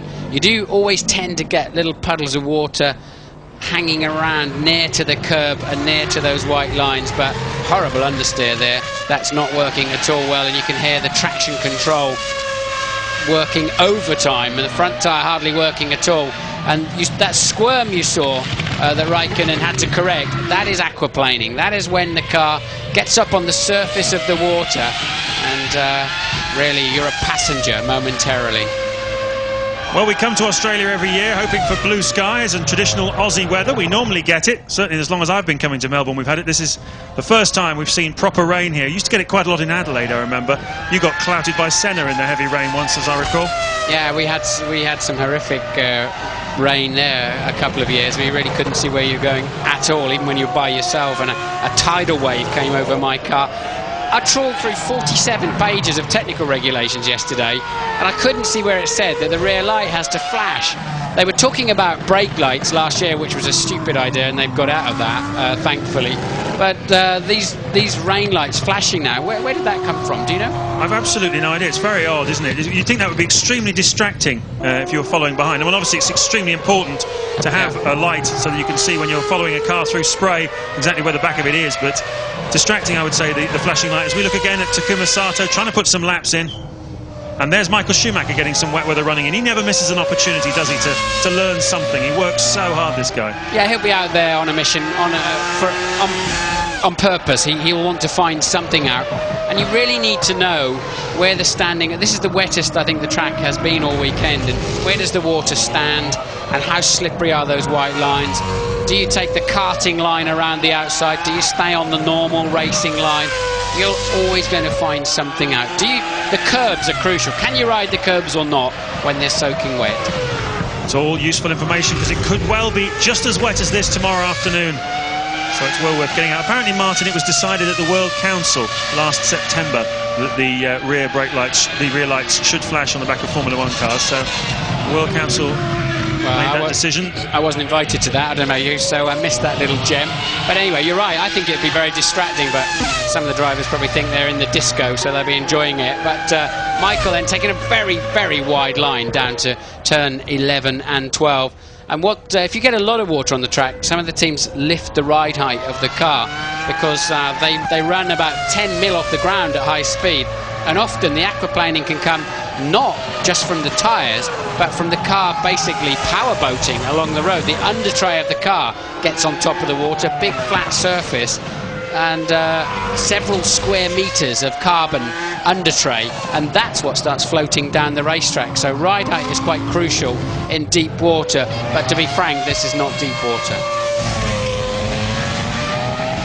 Takuma Sato still racking up the laps. He's done 4 now, and just to prove that he can do it. And as Martin was saying, they've certainly got plenty of experience, the Japanese drivers, in the rain. One thing I've always wanted to know, though, Martin, when you drive in these kind of conditions, as we look again at Sato, do you have to brake earlier for the corners? I mean, the way you drive the car, obviously, through the corner, you don't carry as much speed because there isn't as much grip. But how much earlier do you have to brake in the wet? About 20 or 30 metres. You're not arriving as fast, of course, because you haven't catapulted out of the previous corner. Oh, look at the aquaplaning there.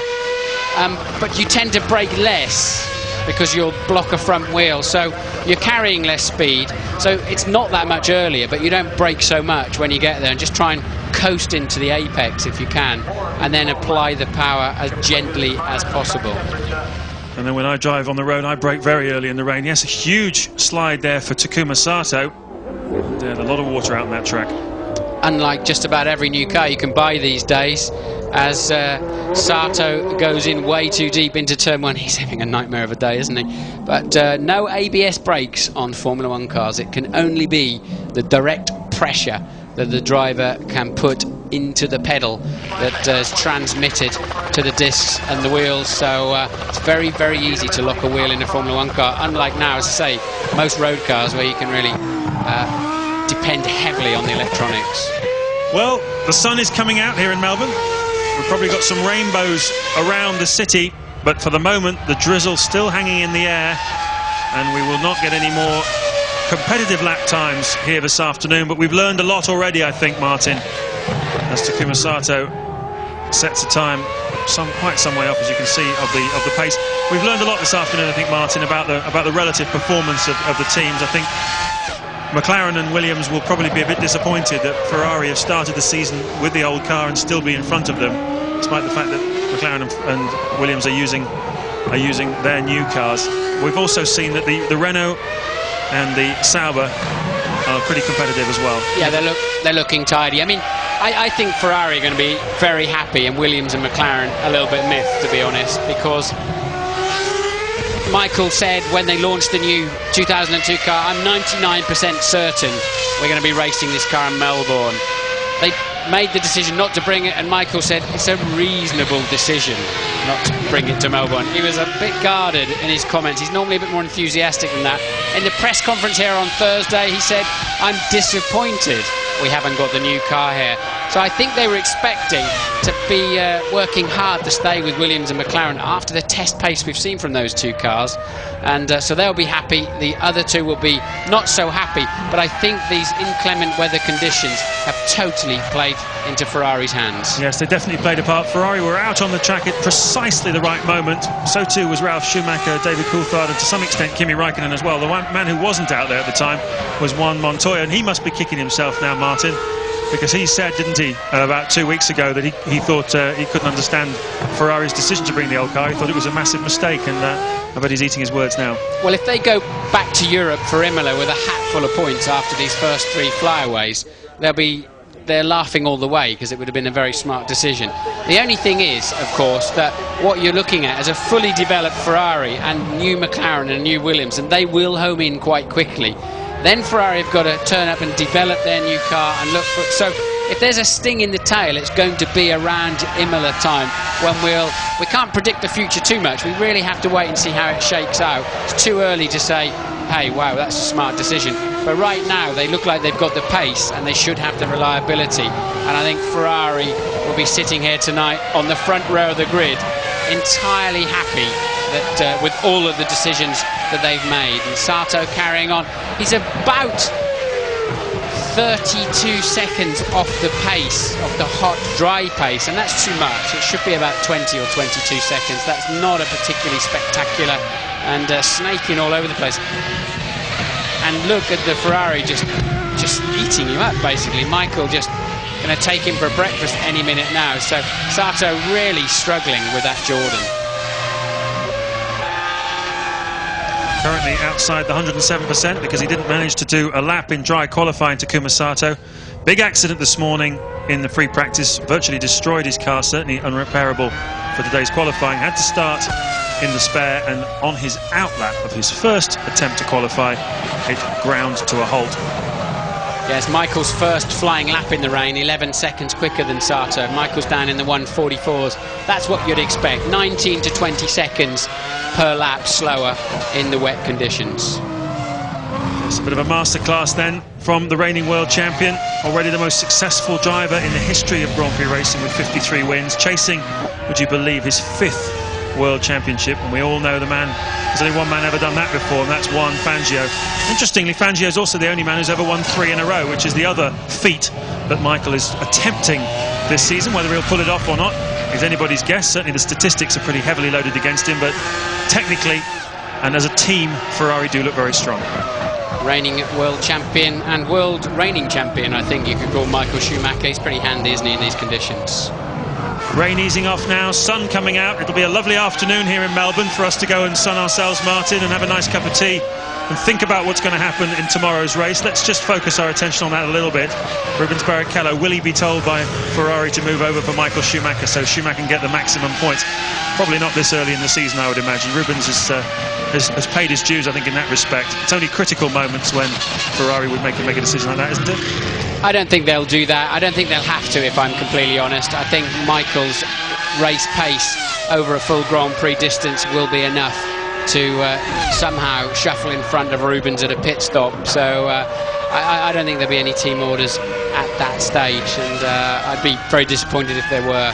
But I think I'm really expecting the Ferraris to scamper off into the distance, and that qualifying session has finished. We've worked harder than many of the drivers, James. I think we have, absolutely. Some of them have done very little running indeed. Ralf Schumacher, when you take away the laps he was out on the track when the session was red flagged, which he was credited back again, has actually only done 3 laps work this afternoon, so that's money for old rope, really, isn't it, for Ralf Schumacher? But it's done the business for him. He's 3rd on the grid as his brother comes by to complete yet another lap. This guy works very, very hard. It's one of the reasons why he's ahead of everybody else in Formula 1. But going into tomorrow's race, he's going to be 2nd on the grid behind his teammate Rubens Barrichello. We've got a Williams and a McLaren on the 2nd row. We've got another McLaren and Williams on the 3rd row. Then it's Jarno Trulli and Jarno Fisichella, the 2 Italians who swapped teams this year. They are on row 4, and Felipe Massa and Nick Heidfeld, the 2 Sauber drivers, will make up row 5. An interesting, eventful, unpredictable in the extreme qualifying session. Rubens Barrichello, though, has his first pole for 30 Grand Prix. Can he convert that into a Grand Prix victory? Martin, you and I will find out tomorrow.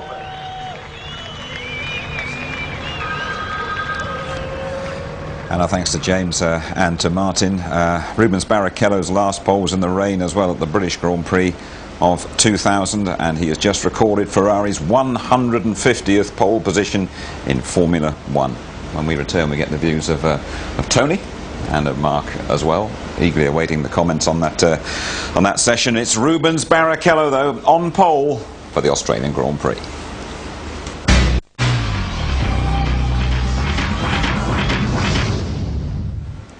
Right then, Rubens Barrichello has splashed his way to pole position for the Australian Grand Prix. Let's just confirm how they will line up here at Albert Park. Barrichello and Schumacher, all Ferrari front row.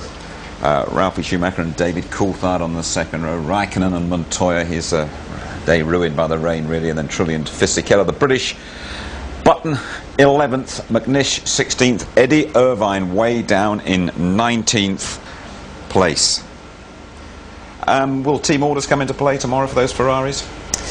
I don't think so, and I hope not. Rubens Barrichello has been telling all of us here that if the same situation arose as it did in Austria last year, when he was running 2nd, he had to move over for Michael Schumacher, who was 3rd. If he's running 1st, he doesn't have to move over. He says, I can hold station. We'll wait and see on that. I'm interested to see what's written in the contract that we will never know, but it's going to be an interesting start now. Rubens has got a lot of confidence under his belt, on pole position. Michael's behind him. That's what he's wanted for a long time. Yeah, let's have a look how things went when it was relatively dry anyway, and David Coulthard got a good one in early on, and that was the key to this, wasn't it, to get one on the board before the rain came. Yeah, with the weather conditions as they've been, the guys needed to get out early on. The track was a little bit green, but DC put a nice tidy lap together. obviously the big thing for them at this point in time is it's their first season on Michelin tyres, and they're trying to get as much data as possible. Now, Ralf Schumacher as well. I mean, Williams a little bit behind here because there's been talk during the testing season that the car has been too conservative. In fact, Patrick Head and Sir Frank went down to Valencia to the test at the behest of the drivers, and they were there personally to oversee developments.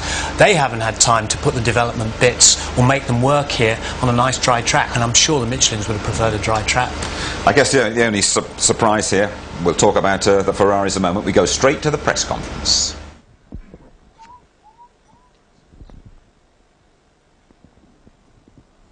Congratulations, gentlemen. First qualifying session of the year. Rubens Barrichello, pole position. Michael Schumacher, second for Ferrari. And Ralf Schumacher, third for Williams. Rubens, a fabulous start to your season. Is this what you expected? Well, I mean, it's. I think things in life happen for a reason. I think it's a very very good beginning of the year. I've done a good testing. I feel relaxed. I think I've just changed the approach of everything. So I feel good actually. But it's this qualifying means for sure, because it is good to be starting tomorrow in pole position. But it was only 2 runs and then it rained. Actually, the rain so many times has helped me in my life. So this time it helped me too. So it's a bit up in the air, to be honest. We know our car is competitive. Michael would have gone faster. I feel that I would have gone faster. But it's good to be here. Now, it was noticeable that the sky was very grey, the possibility of rain before the qualifying session started. Was that why you went out very early on to set a flying lap, almost straight after the start of the session? We were aware that it could rain sometime soon, so we wanted to put a time. There was some traffic when I started my first run. Then I was able to do a quick second lap, and then it rained. But we were expecting to go away, but all of a sudden it got harder and harder. Thank you, Rubens. Michael, as we said with Rubens, trying to go for a fast lap very early on, you were interrupted by a yellow flag. How much did that upset you? It did cost me time, but actually the yellow flag didn't bother me so much compared to the red flag, which came then straight after. It obviously cost me the lap time. I don't know what lap time I would have done at this stage, because I had to back off significantly for the yellow flag. Anyway, we both up front. That's where we wished to be, and we are, and we're obviously quite happy with that, and look forward to whatever happens tomorrow. Now, every team has arrived here with their new car for 2002, but the team with the 2 drivers on the front row, your team, Ferrari, has brought last year's car. Is that the reason why you're on pole here, you 2 are on the front row here today? Has to be. Thank you, Michael. Ralf, fastest of the people on the second row, 3rd overall, but you're 0.4 of a second behind the 2 Ferraris. Michael's not giving anything away about whether it's last year's car that's their advantage. Do you think it's the car, or do you think it might be their Bridgestones versus your Michelin tyres? Well, first of all, I think that last year in these conditions, when the temperatures are pretty low, ground temperatures are pretty low, that we are not as good as the Bridgestones are. So that helps them for sure. It looked worse yesterday, although they couldn't. I mean, I'm sure they could have gone a lot faster than they actually did. But there's a gap, and it's surprising if you consider they came with the old car and they're still so far ahead of everyone. But still a lot of room to improve on our side as well. So we'll see. Now, there's been talk this weekend that Williams in particular is suffering from braking problems. We saw this morning your teammate Juan Pablo Montoya coming into the pits with his brakes on fire. Have you had similar problems? No. I mean, we have high brake temperatures, so do I think other teams have. It's just that Juan didn't cool the brakes enough before he came back in. That was why they went on fire, basically. Thank you, Ralf. Rubens, back to you. Looking ahead to tomorrow, I don't know if you know what the weather's going to do, but it was noticeable at the end. Really, only you and Michael were out there when it was very wet. Do you think the other teams have maybe missed the chance to set up their cars for the wet in case it's raining tomorrow? I think it was only to have an idea, really. I mean, you go out in qualify, you're not going flat out just to do a time. It's just to have a feeling. We had some experience on Friday morning. It's just to have a run, really. I mean, tomorrow morning, if rain is there, then everybody's going to have a chance. So it was just really to have a comparison. There we go then, Rubens Barrichello, the pole sitter. I heard Frank Williams yesterday saying that Ferrari are in a class of their own. And is it worrying, sorry Mark, how they're doing it and keeping their powder dry as well?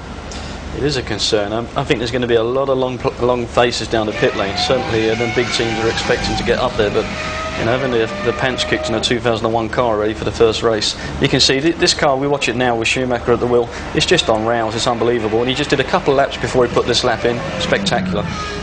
Well, this is the thing, I totally agree with Mark here, because all that testing's gone on with all the new cars, all the new engines, all the hype, lower, lighter, and these guys come along with a slightly modified 2001 car, and there's going to be a lot of closed-door sessions this afternoon, a lot of head-scratching.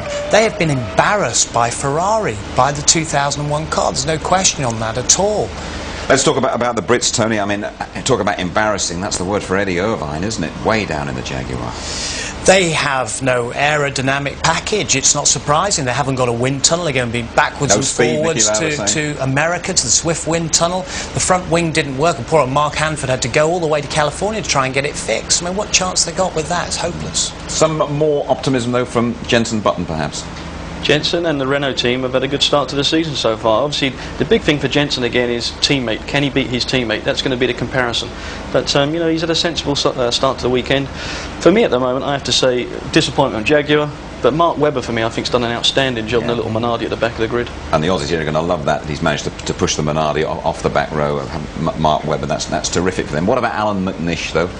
Well, I think Mighty Mouse has done very well. A great start for the wee fella, and it's great for him. There's two Scots, there's an Englishman and an Irishman that we've all got to cheer for now, and let's cheer for Alan McNish. Really hope he does get the job done, and as Mark said, give Solo a really good run for his money and keep his seat next year. Good, fellas, thank you very much indeed. Just looking ahead, there's a rerun for you coming up 1:30 this afternoon. Race Live 1:55. I know you will all be there. Big extensive pre-race show. Sir Sterling Moss is going to be joining us for that. The rerun around about 1:30 on Sunday, and highlights at 11:45. Okay then, when those red lights go off, two Ferraris are going to lead the way at the Australian Grand Prix. You want to know the weather forecast? More of the same. See ya. Bye-bye.